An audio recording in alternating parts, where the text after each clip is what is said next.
নমস্কার, আমি অ্যাস্ট্রো হিমাংশু ভাগ্যের দুয়ার থেকে আপনাদেরকে জানাই নতুন বছর 2025 সকলকে আন্তরিক শুভেচ্ছা ও ভালোবাসা। দেখুন, আজ আমি মকর রাশির ফেব্রুয়ারি মাসটা আপনাদের কেমন যাবে সেই রাশিফলটা আমি আপনাদেরকে বলবো। মকর রাশির অধিপতি গ্রহ হচ্ছে শনি, কালপুরুষ রাশি চক্রের দশম রাশি। যাদের রাশি মকর, লগ্ন মকর ও যাদের রাশি ও লগ্ন দুটিই মকর, উভয়ের ক্ষেত্রেই এই প্রেডিকশানটি প্রযোজ্য। আপনাদের জন্য এই ফেব্রুয়ারি মাসে কী ধরনের গ্রহ অবস্থান হচ্ছে সেটাই আমি এখন বলবো। আপনাদের রাশির অধিপতি গ্রহ হচ্ছে শনি। এটা সেকেন্ড হাউজে থাকছে এই পুরো ফেব্রুয়ারি মাসটায়। তো রবি 11 ফেব্রুয়ারি সেকেন্ড হাউজে থাকছে, বুধ 27 ফেব্রুয়ারি থার্ড হাউজে, আর ফিফথ হাউজে বৃহস্পতি, রাহু শুক্র একত্রিতভাবে থাকবে থার্ড হাউজে, আর সিক্সথ হাউজে মঙ্গল থাকছে, আর নাইনথ হাউজে কেতু। তো এই যে গ্রহগুলি এই যে রাশি পরিবর্তন করছে, তাহলে আপনাদের মানে কী ধরনের কোয়ালিটি অফ টাইম আপনারা পেতে চলেছেন এই ফেব্রুয়ারি মাসে।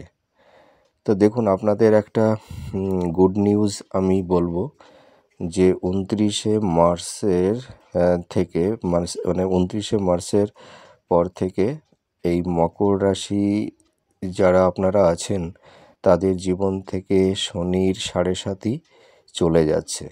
এই শনি সাড়ে সাতিটা যখন চলে যাবে তখন আপনাদের জীবনে সুখ, শান্তির, সমৃদ্ধি মানে সাফল্যতা সব কিছুই কিন্তু ফিরে আসবে। তো এবার আমি বলি আপনাদের আয় ভাব, ব্যয় ভাবটা কেমন থাকবে। আপনাদের এই ফেব্রুয়ারি মাসে আমি দেখতে পাচ্ছি আয় ভাব আপনাদের মানে মধ্যম প্রকৃতির থাকবে, কিন্তু ব্যয় আপনাদের একটু বৃদ্ধি পাবে। সেটি ধরুন ভ্রমণের ক্ষেত্রে, তারপরে আপনাদের শারীরিক অসুস্থতার জন্য মানে সেটা ব্যয় হবে। তারপরে দেখা যাচ্ছে যে আপনারা হয়তো বাড়ি ঘর নির্মাণের জন্য ব্যাংকে থেকে লোন টোন নিয়েছিলেন, সেই পারপাসে আপনাদের কিছু টাকা ব্যয় হতে পারে। আর শরীর স্বাস্থ্যের ব্যাপারে আপনাদের বলতে পারি তেমন একটা ভালো যাবে না। আপনাদের আমি একটা জিনিস বলবো, যাদের হার্ট ওরিয়েন্টাল নিয়ে একটু সমস্যা আমি দেখতে পারছি। হয়তো কারোর হার্ট সার্জারি বা স্নায়ু নার্ভ জনিত একটু সমস্যা বা আকস্মিক দুর্ঘটনা ইত্যাদি একটু আপনাদের ঘটতে পারে। একটু সাবধানতা অবলম্বন করবেন, এইটুকু আমি বলবো। মানে আপনারা এই ফেব্রুয়ারি মাসটা একটু সাবধানতা অবলম্বন করবেন।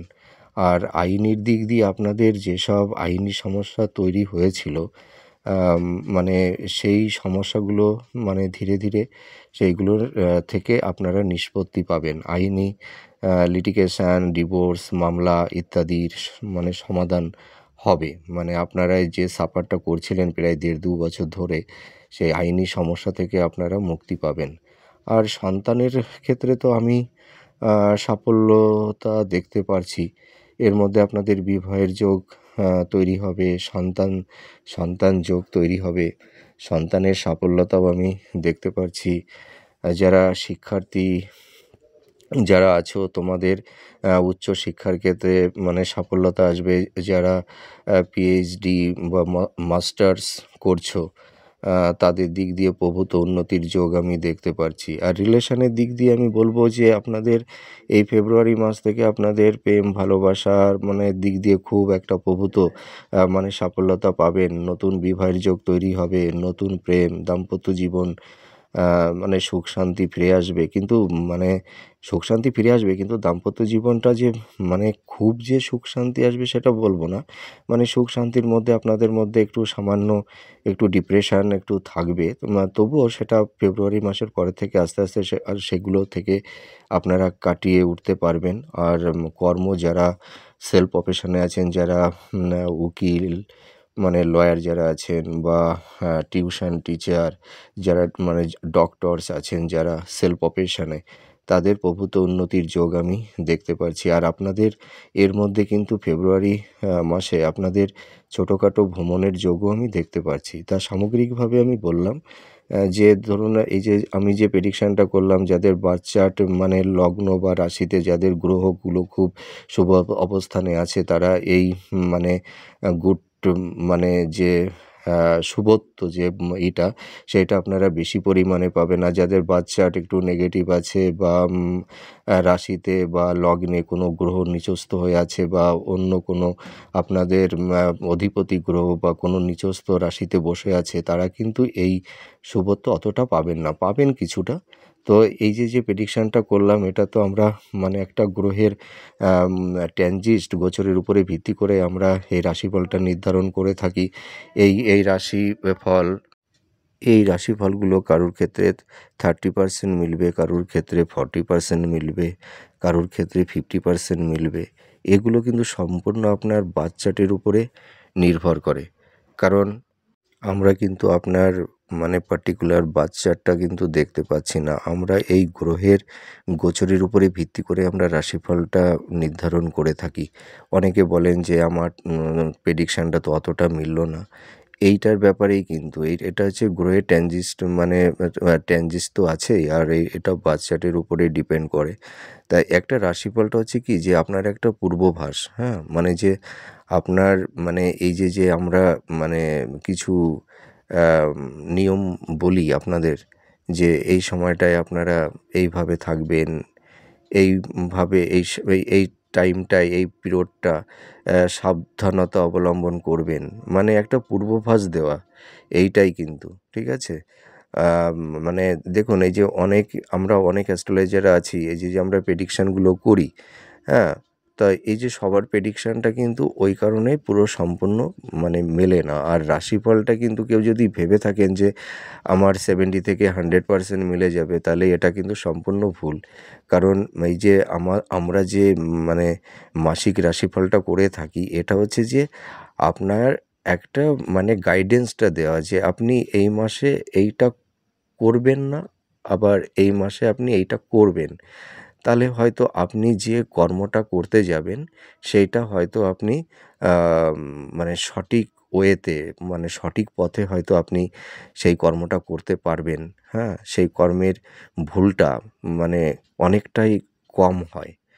এই জন্য আমরা এই মাসিক রাশিফলটা নির্ধারণ করে থাকি, বলে থাকি।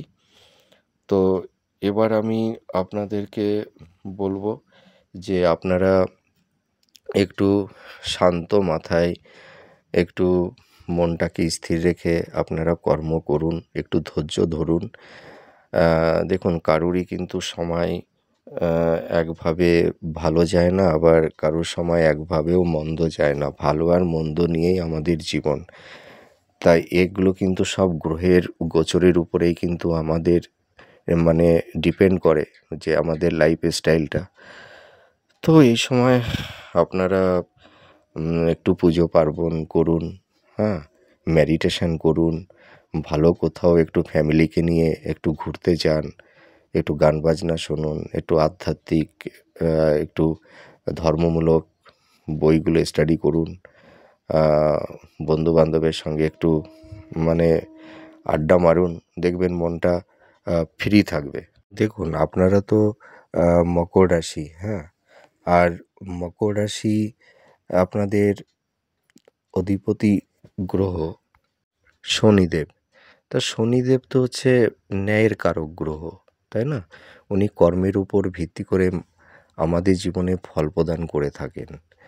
তো আপনারা একটু ভালো কর্ম করুন, একটু নিষ্ঠাবান হন, মানুষের পাশে দাঁড়ান, হ্যাঁ? একটু মানে ঈশ্বরের ওপরে একটু আস্থা রাখুন, ভক্তি রাখুন।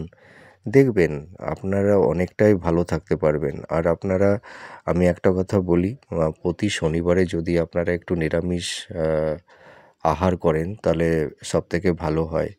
আর আপনারা একটু শিবের অভিষেক করবেন, হ্যাঁ?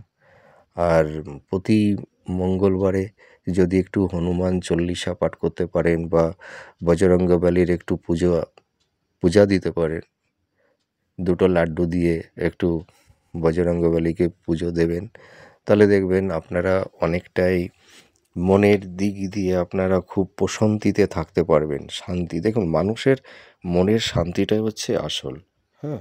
টাকা পয়সা অর্থ, হ্যাঁ বাঁচতে গেলে আমাদের অর্থ প্রয়োজন, কিন্তু দেখুন অর্থ দিয়েও কিন্তু জীবনে সব হয় না। আপনি আপনি মানে জীবনে আহ, আপনার বাড়ি ঘর অর্থ, হ্যাঁ ঐশ্বর্য, এটা কিন্তু জীবনের মাপকাঠি নির্ধারণ করে না। আপনি আপনার জীবনকে কিভাবে প্রস্তুত করছেন, ঠিক আছে? এটাই হচ্ছে আপনার জীবনের মাপকাঠি নির্ধারণ করে। তো এইটুকু বললাম আমার সীমিত জ্ঞানে। আমার প্রেডিকশানটা আপনাদের কেমন লাগছে আপনারা জানাবেন। আর আমি আপনাদের পাশে সুখে দুঃখে সর্বদাই থাকব। আমার অনুষ্ঠানটা আপনারা দেখবেন আর আপনারা একটু আমাকে আশীর্বাদ করবেন। আমি যেন আপনাদের পাশে, দুস্থ মানুষের পাশে, অসহায় মানুষের পাশে আমি দাঁড়াতে পারি, এইটুকু আপনারা আমাকে আশীর্বাদ করবেন দাদা হিসেবে, ভাই হিসেবে। তো যাই হোক, আপনারা ভালো থাকুন, সুস্থ থাকুন, পরিবারকে নিয়ে সুখে শান্তিতে কাটান। নতুন উদ্যম, নতুন শক্তি নিয়ে, নতুন স্বপ্ন নিয়ে নতুন বছরে এগিয়ে চলুন, এটাই আমি ঈশ্বরের কাছে প্রে করি। ঈশ্বর আপনাদের মঙ্গল করবে। আমার মা তারা, সকলেরই মা তারা আপনাদের মঙ্গল করবে। আপনারা ভালো থাকবেন। তাহলে আবার পরে নেক্সট ভিডিওতে আপনাদের সামনে আবার চলে আসব। নমস্কার। আজ তাহলে আসি।